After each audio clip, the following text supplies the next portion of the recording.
Friends, Mullaperiyar കാഴ്ചയിൽ പ്രശ്നമൊന്നുമില്ലെന്ന് മേൽനോട്ട സമിതി. ഈ ഒരു വാർത്ത നിങ്ങൾ കേട്ട് കാണുമെന്ന് വിചാരിക്കുന്നു. അപ്പോൾ നമ്മൾ കുഞ്ഞു കുട്ടികൾക്ക് ആണെങ്കിൽ നമുക്ക് പറഞ്ഞു കൊടുക്കാം. പക്ഷേ ഇത് എല്ലാം അറിഞ്ഞിട്ടും ഒന്നും അറിയില്ല എന്ന് നടിക്കുന്നവരെ കണ്ണു തുറപ്പിക്കാൻ നമ്മൾക്ക് കഴിയില്ല. നമ്മൾ അങ്ങനെ കാഴ്ചയിൽ പ്രശ്നമൊന്നും ഇല്ല എന്നുണ്ടെങ്കിൽ നമ്മളുടെ എല്ലാം ആവശ്യം പോലെ ഇന്റർനാഷണൽ റിലയബിലിറ്റി സയന്റിസ്റ്റുകൾ ഒന്ന് പരിശോധിക്കട്ടെ. എന്തായാലും കാഴ്ചയിൽ പ്രശ്നമൊന്നുമില്ല. അപ്പൊ അങ്ങനെ നല്ല ഭംഗിയിൽ നിൽക്കുന്ന മുല്ലപ്പെരിയാർ ഡാം, അത്ഭുത പ്രതിഭാസമായ ഡാം വന്ന് അവർ പരിശോധിച്ച് ഒരു നല്ല ക്ലീൻ ചീറ്റ് തരട്ടെ. തമിഴ്നാട് പറയുന്നതുപോലെ ഡാമിനൊന്നും സംഭവിക്കുകയില്ല. അങ്ങനെ കേരളത്തിൽ നിന്നും ഒരുപാട് ആൾക്കാർ പറയുന്നുണ്ട് ഡാമിനൊന്നും സംഭവിക്കില്ല, വെറുതെ ആശങ്കയും ഭീതിയും പറഞ്ഞു പരുത്തണ്ട എന്ന് പറയുന്നത് നമ്മൾ വിശ്വസിക്കാം. പക്ഷേ ഈ പറയുന്ന ആൾക്കാർ വന്ന് ചെക്ക് ചെയ്യട്ടെ. അഡ്വക്കേറ്റ് റസൽ ജോയി സുപ്രീം കോടതിയിൽ ഒരു കേസ് കൊടുത്തിട്ടുണ്ട്, ഇന്റർനാഷണൽ റിലയബിലിറ്റി സയന്റിസ്റ്റുകൾ വന്ന് പരിശോധിക്കണമെന്ന്. അപ്പോൾ എന്തുകൊണ്ടാണ് കേരള സർക്കാർ ഈ ഒരു കാര്യത്തെ പിന്താങ്ങാത്തത്? അവർക്ക് പറഞ്ഞുകൂടെ? അദ്ദേഹം പറഞ്ഞ പോലെ അവർക്ക് പറയാമായിരുന്നു. കേരളം വഹിക്കുമെന്ന് പറഞ്ഞാൽ സുപ്രീം കോടതി അത് ഓക്കെ പറയും, ഇന്റർനാഷണൽ റിലയബിലിറ്റി സയന്റിസ്റ്റുകൾ വന്ന് പരിശോധിക്കും, ഡാമിന്റെ ബലക്കുറവുണ്ടോ, ശരിയായ രീതിയിലുള്ള റിപ്പോർട്ട് നമ്മൾക്ക് കിട്ടും. അപ്പൊ ഡാമിന് കുഴപ്പമൊന്നുമില്ല എന്നുള്ള റിപ്പോർട്ട് വന്നാൽ എത്രയോ ആൾക്കാർക്ക് സമാധാനം കിട്ടും, എത്രയോ ആൾക്കാർ ഭീതി മാറി സ്വസ്ഥമായിട്ട് കിടന്നുറങ്ങും. അപ്പോൾ എന്തുകൊണ്ട് അത് ചെയ്യുന്നില്ല? ഇത് വീട്ടിൽ നിന്നൊന്നും അല്ലല്ലോ പൈസ എടുക്കുന്നത്, കേരളത്തിന്റെ പൊതു ഖജനാവിൽ നിന്നുള്ള പണമല്ലേ. അപ്പൊ എന്തുകൊണ്ട് ആ ഒരു കാര്യം ചെയ്യുന്നില്ല? ഞാൻ പറയുന്നത് നമ്മൾക്ക് കേരളത്തിന്റെ സുരക്ഷ, അത് തന്നെയാണ് ഇമ്പോർട്ടന്റ്. ഇത്രയും ജനങ്ങളുടെ ജീവന് പുല്ലുവില കൊടുക്കുന്ന കുറെ രാഷ്ട്രീയക്കാരും അതുപോലെ മറ്റ് സംസ്ഥാനത്തുള്ളവരും, ഇപ്പൊ ഈ തമിഴ്നാട്ടുകാര്, എന്തുകൊണ്ട് അവർ പറയുന്നുണ്ടോ കേരളത്തിലെ ജനങ്ങളുടെ ജീവൻ, ഞങ്ങൾക്ക് വെള്ളം? അവരത് പറയുന്നില്ല. പക്ഷെ നമ്മൾ പറയുന്നുണ്ട് തമിഴ്നാടിന് വെള്ളം, കേരളത്തിന് സുരക്ഷ എന്ന്, അല്ലേ? അപ്പൊ എല്ലാവരുടെയും എല്ലാവരും സെൽഫിഷാണ്. പക്ഷെ ഞാൻ പറയുന്നത് നമ്മുടെ തലമുറയ്ക്ക് വേണ്ടി, നമ്മുടെ കുഞ്ഞു മക്കൾക്ക് വേണ്ടി ഈ ഒരു സുരക്ഷിതം, ഇത് സുപ്രീം കോടതി പറഞ്ഞനുസരിച്ച് ഒരു വർഷം കഴിഞ്ഞ്, അതായത് ഇനി അടുത്ത മഴക്കാലം വരുമ്പോഴും നമ്മൾ ഇപ്പോൾ കഴിഞ്ഞ ദിവസങ്ങളിലൊക്കെ നമ്മൾ പേടിച്ച് ഭയന്നിരുന്നത് പോലെ തന്നെ ഇനിയുള്ള മഴക്കാലങ്ങളിലും എല്ലാം നമ്മൾ പേടിച്ച് തന്നെ ഇരിക്കണം. ആ മഴക്കാലം കഴിയുമ്പോഴാണ് ഒരു വർഷം പൂർത്തിയാവുന്നത്. അപ്പോൾ ഈ ഡാം അങ്ങനെ തന്നെ ഉണ്ടെങ്കിൽ റിപ്പോർട്ട് കൊടുക്കും, അടിപൊളിയാണ്, ഡാം സൂപ്പറാണ്, കാഴ്ചയിൽ ഭംഗിയായിരിക്കുന്നു എന്നുള്ള റിപ്പോർട്ട്. പിന്നെ മുല്ലപ്പെരിയാർ വിഷയം എന്ന് പറയുന്നത് ഒരിക്കലും എനിക്ക് എന്തൊക്കെ പറഞ്ഞതെന്ന് പറഞ്ഞാലും എൻ്റെ മനസ്സിൽ നിന്നോ അല്ലെങ്കിൽ എനിക്ക് വിടാൻ പറ്റില്ല. ഞാൻ പറഞ്ഞിട്ടുണ്ട് ഒരുപാട് വീഡിയോസിൽ, ഞാനും എറണാകുളത്ത് തന്നെയാണ് എൻ്റെ വീട്. അപ്പോൾ എനിക്ക് ആ ഒരു വിഷയം ഒരിക്കലും വിടാൻ പറ്റില്ല എന്ന് പറഞ്ഞുകൊണ്ട് മറ്റു വിഷയങ്ങളെക്കുറിച്ച് സംസാരിക്കാതിരിക്കാനും എനിക്ക് പറ്റില്ല. ഞാൻ എന്നെ കൊണ്ട് സംസാരിക്കേണ്ട വിഷയമാണെങ്കിൽ തീർച്ചയായിട്ടും ഞാൻ സംസാരിക്കും. ഇപ്പൊ നമുക്കറിയാലോ, ചൈനയിലും തായ്ലാൻഡിലൊക്കെ ഞാൻ ആ വീഡിയോ ഇട്ടിട്ടുണ്ടായിരുന്നു. വന്ന് ചുഴലിക്കാറ്റും അതുപോലെ മഴക്കെടുതിയിലും ഒരുപാട് ജീവനുകൾ നഷ്ടപ്പെട്ടു, ഒരുപാട് നാശനഷ്ടങ്ങളുണ്ടായി. അതൊക്കെ നമ്മുടെ കേരളത്തിലാണ് സംഭവിക്കുന്നതെങ്കിൽ എന്തായിരിക്കും അവസ്ഥ? പിന്നെ ഞാനൊന്ന് ചോദിച്ചോട്ടെ, ഈ തുംഗഭദ്ര അണക്കെട്ട് സുർക്കിയിലുണ്ടാക്കിയതാണോ? സുർക്കിയാണല്ലോ ഇപ്പോഴത്തെ പ്രശ്നം. സുർക്കിയിലുണ്ടാക്കി, ബ്രിട്ടീഷുകാരുണ്ടാക്കി ഒരുപാട് ഡാം പൊട്ടിയിട്ടുണ്ട്. പിന്നെ സുർക്കി മിശ്രത്തിലുണ്ടാക്കി എന്ന് പറയുന്നത്, സുർക്കിയിലുണ്ടാക്കിയ ഡാമാണ് ഈ പറയുന്നത് തുംഗഭദ്ര. ഒരു ഡാമിന്റെ കാലാവധി എന്ന് പറയുന്നത് 40-50 വർഷമാണെന്ന് ഈ മനുഷ്യന്മാരോട് പറഞ്ഞു മടുത്തു. എത്ര പ്രാവശ്യം പറഞ്ഞു കൊടുക്കണം? ഇത് ആ കാലാവധിയും കഴിഞ്ഞു, അത് അടുത്ത കാലാവധിയും കഴിഞ്ഞു, എത്ര കാലാവധി കഴിഞ്ഞു ഇപ്പൊ ഡാമിന് പോലും അറിയില്ലായിരിക്കും. അത്രമാത്രം വർഷങ്ങൾ കഴിഞ്ഞു. എന്നിട്ടും ഇതിങ്ങനെ പറഞ്ഞുകൊണ്ടിരിക്കുകയാണ് ഒരു പ്രശ്നമില്ലാന്ന്. പുറം മൂടിയായിട്ട് എന്തെങ്കിലും ചെയ്തെന്ന് പറഞ്ഞ് ഉള്ളിൽ പ്രശ്നമൊന്നുമില്ല എന്നാണോ പറയുന്നത്? എത്രയോ ദുരന്തങ്ങൾ, ഭൂകമ്പങ്ങൾ എന്തൊക്കെ വരുന്നു, എന്നിട്ടും ഇനിയും പഠിക്കുന്നില്ല എന്ന് പറഞ്ഞാൽ ദുരന്തം വന്നിട്ടേ പഠിക്കൂ എന്ന് തീരുമാനിച്ചിരിക്കുകയാണ്. പിന്നെ നമ്മൾ പറഞ്ഞു കേട്ടിട്ടുണ്ടല്ലോ, മൻമോഹൻ സിംഗിന്റെ സമയത്ത് ഈ മുല്ലപ്പെരിയാർ വിഷയത്തെക്കുറിച്ച് സംസാരിക്കാൻ നമ്മുടെ മുഖ്യമന്ത്രി അടക്കമുള്ള ആൾക്കാർ ചെന്നപ്പോൾ മൻമോഹൻ സിംഗ് ഒരു ലിസ്റ്റ് കാണിച്ചു കൊടുത്തു, ജയലളിത കൊടുത്തത്, നമ്മുടെ രാഷ്ട്രീയക്കാര് അവിടെ നിന്ന് പൈസ വാങ്ങിയതിന്റെ ലിസ്റ്റ്. മുല്ലപ്പെരിയാർ പറഞ്ഞു, മുല്ലപ്പെരിയാർ രാഷ്ട്രീയക്കാർക്ക് പൊന്മുട്ട ഇടുന്ന താറാവായിരിക്കാം, പക്ഷെ ജനങ്ങൾക്ക് അത് പൊന്മുട്ട ഇടുന്ന താറാവല്ല. പിന്നെ നമ്മളെ പറ്റിച്ചുകൊണ്ടിരിക്കുന്ന കുറേ രാഷ്ട്രീയക്കാരുണ്ട്, ഇല്ല എന്ന് പറയാൻ പറ്റില്ല. ഞങ്ങളുടെ ജനങ്ങളുടെ ജീവനുകൾക്ക് ഒരു വിലയും തരാണ്ട് സ്വന്തം സ്വാർത്ഥത മാത്രം നടത്തുന്ന കുറേ രാഷ്ട്രീയക്കാർ. നിങ്ങളിപ്പോൾ എത്ര പണം മുല്ലപ്പെരിയാറിന് വേണ്ടി നിങ്ങൾക്ക് കിട്ടിയാലും, ഇനി റിപ്പോർട്ട് ഉണ്ടാക്കാൻ ചെല്ലുന്നവർക്കും ഒരുപാട് പണം കിട്ടിയാലും ശരി, ആ പണം ഒന്നും ഉപയോഗിക്കാൻ നിങ്ങൾക്ക് പറ്റില്ല. കാരണം നിങ്ങൾക്ക് ഞങ്ങളുടെയൊക്കെ കണ്ണിൽ പൊടിയിട്ട് റിപ്പോർട്ട് നല്ലതാണ്, കാഴ്ചയിൽ കുഴപ്പമൊന്നുമില്ല, ഒരു പ്രശ്നവുമില്ല, ഇനിയും ഒരു 100 വർഷം പോകും എന്നൊക്കെ പറയും, അല്ലെങ്കിൽ ഇനി ഒരു 50 വർഷം പൊട്ടാതിരിക്കും എന്നൊക്കെ പലരും പറയുന്നുണ്ട്. അങ്ങനെയൊക്കെ നിങ്ങൾക്ക് പറയാൻ നിങ്ങൾക്ക് എന്തെങ്കിലും കിട്ടിയിട്ടുണ്ടാവും. പക്ഷെ ഞങ്ങളിപ്പോൾ ആൾക്കാർ മഴ വന്നാൽ അല്ലെങ്കിൽ ഒരു ന്യൂനമർദ്ദമാണ് എന്നൊക്കെ പറയുമ്പോൾ പേടിച്ചും ഭയന്നും തന്നെയാണ് ഇരിക്കുന്നത്. അപ്പോൾ ഞാൻ ചോദിക്കുന്നത്, നിങ്ങൾക്ക് ഉറപ്പ് തരാൻ കഴിയുമോ ആ ഡാമിന് ഒരു പ്രശ്നമില്ലെന്ന്? അങ്ങനെ ഒരു ഉറപ്പ് ഞങ്ങൾക്ക് കിട്ടണമെങ്കിൽ ഈ കേരളത്തിൽ, ഇന്ത്യയിലുള്ള ആരും വന്ന് പരിശോധിക്കേണ്ട. ഞങ്ങൾ പ്രതീക്ഷിക്കുന്നില്ല നല്ലൊരു മറുപടി. ഞങ്ങൾക്ക് വേണ്ടത് ഇന്റർനാഷണൽ റിലയബിലിറ്റി സയന്റിസ്റ്റുകൾ വന്ന് ഡാം കുഴപ്പമൊന്നുമില്ല അല്ലെങ്കിൽ ഡാം ഡീകമ്മീഷൻ ചെയ്യണമെങ്കിൽ അത് ചെയ്യണം, ആ ഡേറ്റ് അവർ പറയും, അവർ വന്ന് ചെക്ക് ചെയ്യണം, അത് ഞങ്ങളുടെ ആവശ്യമാണ്. ഇനിയും 1 വർഷം കാത്തിങ്ങനെ ഇരുന്ന് അതിൻ്റെ ഇടയിൽ ഇപ്പം തന്നെ വന്നു ക്ലീൻ ഷീറ്റ് കിട്ടി, ഒരു കുഴപ്പമൊന്നുമില്ല. അതുപോലെ ഇനിയും വന്നിങ്ങനെ ഓരോരുത്തർ പറയുന്നത് കേട്ടിരിക്കാൻ ഞങ്ങൾക്ക് പറ്റില്ല. അപ്പോൾ ഞങ്ങൾക്ക് തീരുമാനം ഉണ്ടാക്കി തരേണ്ടത് കേരളത്തിലെ ഇപ്പോൾ നമുക്ക് വേണ്ട തീരുമാനം ഉണ്ടാക്കി തരാൻ മുഖ്യമന്ത്രിക്ക് കഴിയും. പല ആൾക്കാരും എന്നോട് പറഞ്ഞു, ഞാൻ ഇതിനെക്കുറിച്ച് ഇവിടെ സംസാരിക്കുമ്പോൾ പല ആൾക്കാരും എന്നോട് പറഞ്ഞു മുഖ്യമന്ത്രിക്കൊന്നും ചെയ്യാൻ കഴിയില്ല, കേന്ദ്രത്തിനോ സുപ്രീം കോടതിക്കോ തമിഴ്നാട്ടിനോ ചെയ്യാൻ കഴിയുള്ളൂ. മുഖ്യമന്ത്രിക്കും വേറൊന്നും ചെയ്യാൻ കഴിയില്ല എന്നുണ്ടെങ്കിൽ ഈ അഡ്വക്കേറ്റ് റസൽ ജോയി സുപ്രീം കോടതിയിൽ കൊടുത്തിരിക്കുന്ന കേസിനെ അദ്ദേഹത്തിന് പിന്താങ്ങാൻ പറ്റില്ലേ? എന്തുകൊണ്ട് അദ്ദേഹം അത് ചെയ്യുന്നില്ല? കേരളത്തിന്റെ പൊതുഖജനാവിൽ നിന്ന് പണം എടുത്ത് അവർ ചെക്ക് ചെയ്യാനുള്ള ആ ഒരു പൈസ അദ്ദേഹം വഹിക്കാം എന്ന് എന്തുകൊണ്ട് അദ്ദേഹത്തിന് പറയാൻ പറ്റുന്നില്ല? അദ്ദേഹം അത് പറയേണ്ട വ്യക്തിയാണ്. ഞാൻ പേരെടുത്ത് തന്നെ പറയും, 2011 കാര്യം. അപ്പൊ അതുകൊണ്ട് തന്നെ ഞങ്ങളുടെ മനസ്സിലേക്ക് ഭയത്തിന്റെ വിത്ത് പാകിയിട്ടത് അങ്ങ് തന്നെയാണ്. അപ്പോൾ അങ്ങനെയുള്ള ആള് എന്തുകൊണ്ട് ഈ ഒരു കാര്യത്തിൽ ആക്ഷൻ എടുക്കുന്നില്ല?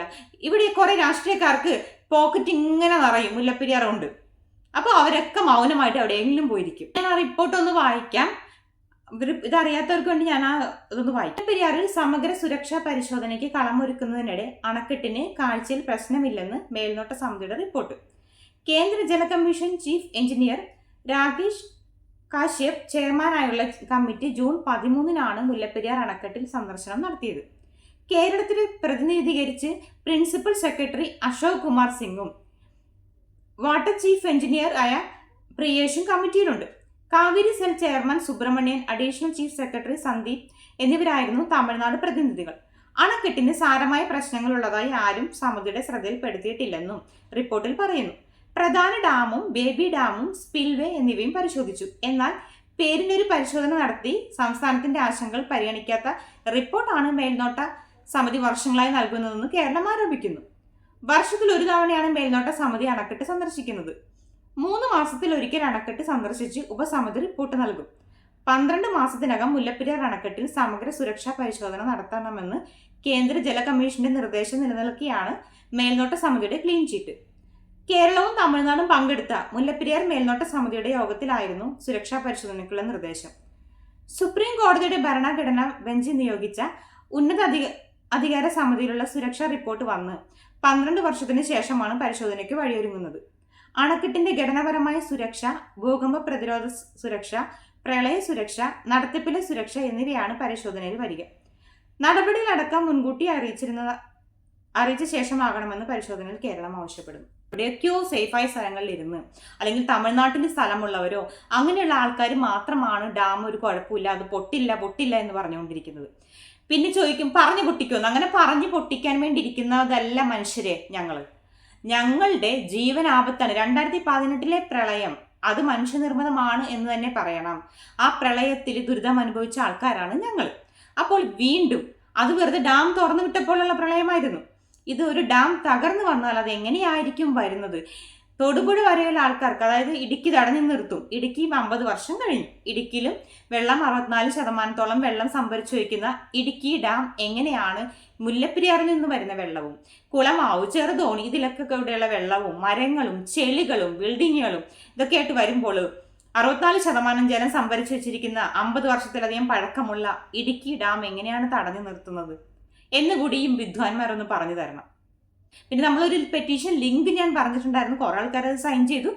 സൈൻ ചെയ്യാത്തവർ ആരെങ്കിലും ഉണ്ടെങ്കിൽ അത് സൈൻ ചെയ്യുക. അത് സുപ്രീം കോടതിയിലേക്ക് നമ്മുടെ ഇത്രയും ആൾക്കാർക്ക് പ്രശ്നമുണ്ടെന്ന് അറിയിക്കുമ്പോൾ ഒരു പക്ഷേ നമ്മൾക്കൊരു പോസിറ്റീവ് റെസ്പോൺസ് കിട്ടാൻ വേണ്ടിയിട്ടാണ് ആ ലിങ്കിന്റെ കാര്യം പറഞ്ഞത്.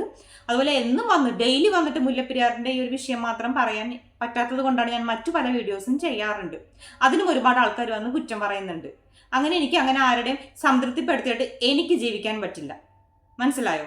അപ്പോൾ പറയാനുള്ള കാര്യം വ്യക്തവും കാര്യങ്ങളുമായിട്ട് എന്താണ് നമ്മളെ കൊണ്ട് മുല്ലപ്പെരിയാറിൽ ചെയ്യാൻ പറ്റുന്നത് എന്ന് എൻ്റെ പല വീഡിയോസിൽ ഞാൻ ഇതിനു മുമ്പ് ഞാൻ പറഞ്ഞിട്ടുണ്ട്. പിന്നെ ഇപ്പോൾ ഈ ഒരു റിപ്പോർട്ട് വന്നപ്പോൾ എനിക്ക് എന്തായാലും വീഡിയോ ചെയ്യണമെന്ന് തോന്നി. അറിയാത്ത ഒരുപാട് ആൾക്കാരുണ്ടാവും. അപ്പോൾ അവരിലേക്ക് ഒരു അപ്ഡേഷൻ ഞാൻ പറയാറുണ്ട്. മുല്ലപ്പെരിയാറിൻ്റെ എന്തെങ്കിലും അപ്ഡേഷൻ വന്നാൽ തീർച്ചയായിട്ടും ഞാൻ അറിയിക്കുമെന്ന്. അതുകൊണ്ടാണ് ഞാൻ ഇന്ന് വീഡിയോ ചെയ്തത്. ഈ ഒരു കാര്യത്തിന് പ്രത്യേകിച്ചൊന്നും വേറൊന്നും പറയാനില്ല. കാരണം നമ്മൾക്കിപ്പോൾ ചെയ്യാൻ പറ്റുക എന്ന് പറഞ്ഞാൽ കേരള സർക്കാരിൻ്റെ കയ്യിലാണ്. അല്ലാതെ നമ്മളിതിനെ കേന്ദ്രത്തിനെയും തമിഴ്നാടിനെയും സുപ്രീം കോടതിനെയും ഒന്നും പറയണ്ട. കേരള സർക്കാർ അദ്ദേഹം പറയുന്ന ആ ഒരു കേസിനെ പിന്താങ്ങുന്നു എന്ന് പറയാൻ എന്താണ് അവർക്ക് പ്രശ്നം? അതൊന്ന് പറഞ്ഞ് അതിനൊരു ചെലവൊന്ന് വഹിച്ചാൽ എന്താണ് പ്രശ്നം? ജനങ്ങൾക്ക് വേണ്ടിയല്ലേ, ഇത്രയും ലക്ഷക്കണക്കിന് ജനങ്ങൾക്ക്, കേരളത്തിന്റെ ഭാവിക്ക് വേണ്ടി, നമ്മുടെ തലമുറയുടെ ഭാവിക്ക് വേണ്ടിയിട്ടല്ലേ. അപ്പൊ അതുകൊണ്ട് ആ ഒരു ചെലവ് വഹിച്ചോട്, അതും ആരുടെയും വീട്ടിൽ നിന്ന് കൊണ്ടുവരുന്ന പണമല്ലല്ലോ ചോദിക്കുന്നത്, നമ്മുടെ പൊതു ഖജനാവിൽ നിന്ന് അല്ലേ ഈ പണം കൊടുക്കേണ്ടത്. അങ്ങനെ കൊടുത്തുകൊണ്ട് ഒരു റിപ്പോർട്ട് തയ്യാറാക്കുന്നില്ല, എന്താണ് പ്രശ്നം? അപ്പോൾ അതിൽ പ്രശ്നമൊന്നുമില്ലെങ്കിൽ ഓക്കെ, ഇനി അതിൽ പ്രശ്നമുണ്ടെങ്കിൽ എത്രയോ ആൾക്കാരുടെ ജീവൻ രക്ഷിക്കാൻ കഴിയും. അപ്പൊ അതിനുവേണ്ടി കേരള സർക്കാർ തന്നെ മനസ്സ് വിചാരിക്കണം. അഡ്വക്കേറ്റ് റസൽ ജോയുടെ കേസിനെ പിന്താങ്ങിക്കൊണ്ട് ആ റിപ്പോർട്ട് തയ്യാറാക്കാൻ വേണ്ടി വരുന്നത് ഇന്റർനാഷണൽ റിലേറ്റഡ് സയന്റിസ്റ്റുകളായിരിക്കണം. ഇന്ത്യയിൽ നിന്നുള്ള ആരുടെയും റിപ്പോർട്ടിനെ വിശ്വസിക്കാൻ ബുദ്ധിമുട്ടുണ്ട്. ഞങ്ങൾക്ക് സമാധാനമായി ഉറങ്ങണം, ഞങ്ങൾക്ക് ബുദ്ധിമുട്ടുണ്ട്. അല്ലെങ്കിൽ ഞങ്ങൾക്കിങ്ങനെ എന്താ പറയുക, ഇപ്പോൾ വയനാട് ദുരന്തം നടന്നു, ഇപ്പോൾ ഒരുപാട് പിരിവും ആ ഒരു പ്രശ്നങ്ങളൊക്കെ നടക്കുന്നുണ്ടല്ലോ, എല്ലാവർക്കും അറിയാവുന്നതാണ്, ഞാൻ അതിനെക്കുറിച്ച് വീണ്ടും പറയുന്നില്ല. അപ്പോൾ അങ്ങനെയുള്ള പിരിവും പ്രശ്നങ്ങളൊന്നും അങ്ങനെയൊന്നും നോക്കിയിരിക്കേണ്ട. കാരണം മുല്ലപ്പെരിയാർ എന്തെങ്കിലും സംഭവിച്ചാൽ പിരിവിടാൻ പോലും ഒരു മനുഷ്യനുണ്ടാവില്ല. ഇനി പ്രവാസികളെല്ലാം തരുമെന്ന് വിചാരിച്ചിട്ടാണോ? ഈ പറഞ്ഞ പ്രവാസികളുടെയൊക്കെ കുടുംബങ്ങൾ നാട്ടിലാണ്. അപ്പോൾ അവരെന്തെങ്കിലും തരുമെന്ന് നിങ്ങൾക്ക് തോന്നുന്നുണ്ടോ? അപ്പോൾ അതുകൊണ്ടും അങ്ങനെയും കിട്ടാൻ യാതൊരു വഴിയില്ല. അതുകൊണ്ട് തന്നെ ഈ ഒരു കാര്യം ചെയ്താൽ ജനങ്ങളുണ്ടെങ്കിൽ ഇനിയും നിങ്ങൾക്ക് ഭരിക്കാം, ഓരോ രാഷ്ട്രീയക്കാർക്ക് മാറി മാറി ഭരിക്കാം, നിങ്ങൾക്ക് എന്ത് വേണമെങ്കിലും ചെയ്യാം. അപ്പോൾ അതുകൊണ്ട് ജനങ്ങളുടെ സുരക്ഷയ്ക്ക് വേണ്ടി ഈ ഒരു കാര്യമെങ്കിലും പിന്താങ്ങണമെന്ന് താഴ്മയായിട്ട് വിനീതമായി അഭ്യർത്ഥിക്കുന്നു. Thank you so much. പിന്നെ ഒരു കാര്യം, ഇത് പറയുമ്പോൾ കമന്റ് ഇടാൻ വരുന്ന നെഗറ്റീവ് പറയുന്നവരോട് എനിക്ക് വന്ന് ഓരോരുത്തരുടെ വീഡിയോസിനും വന്ന് കുത്തിയിരുന്നിട്ട് പറയാൻ പറ്റില്ല. അതുകൊണ്ട് ഞാൻ ഇപ്പോഴേ പറയുകയാണ്, പ്രത്യേകിച്ച് മിസ്റ്റർ ജോൺ, നിങ്ങളോട് ഞാൻ പറയുകയാണ്. നിങ്ങൾ പറഞ്ഞു ഇങ്ങനെ നമ്മൾ വീഡിയോ ചെയ്യില്ല എന്ന് പറഞ്ഞിട്ട് വീഡിയോ ചെയ്യും, അപ്പോൾ വീഡിയോ രണ്ടാമത് ചെയ്യുമ്പോൾ നിങ്ങൾക്ക് അതൊക്കെ പറഞ്ഞ വാക്ക് പാലിക്കാൻ പ്രത്യേകിച്ച് ഒരു ഗുണം വേണമെന്ന് പറഞ്ഞപ്പോൾ അതിൻ്റെ അർത്ഥം മനസ്സിലാക്കാനുള്ള ബോധം എനിക്കുണ്ട്. മിസ്റ്റർ ജോൺ, നിങ്ങളൊരു കാര്യം മനസ്സിലാക്കേണ്ടത്, ഗുണമൊക്കെ എനിക്കുണ്ട്. പിന്നെ എൻ്റെ സബ്സ്ക്രൈബേഴ്സ് ഒരുപാട് ആൾക്കാർ എനിക്ക്, നിങ്ങൾ മാത്രമല്ല, നിങ്ങൾ എൻ്റെ ഇതിന് കാണുന്നു, നിങ്ങൾ എൻ്റെ വീഡിയോ കാണാൻ വരണ്ട. പിന്നെ ഒരു ലേഡിയും പറഞ്ഞു, നീ എന്താ ആൾക്കാരെ പറ്റിക്കുകയാണോ, നീ വീഡിയോ മുല്ലപ്പെരിയാറിനെ കുറിച്ച് പറയില്ല എന്ന് പറഞ്ഞിട്ട് പിന്നെ നീ വീഡിയോ ഇട്ട് പറ്റിക്കുകയാണെന്ന് ചോദിച്ചു. ഞാൻ ആരെയും പറ്റിക്കൊന്നുമില്ല.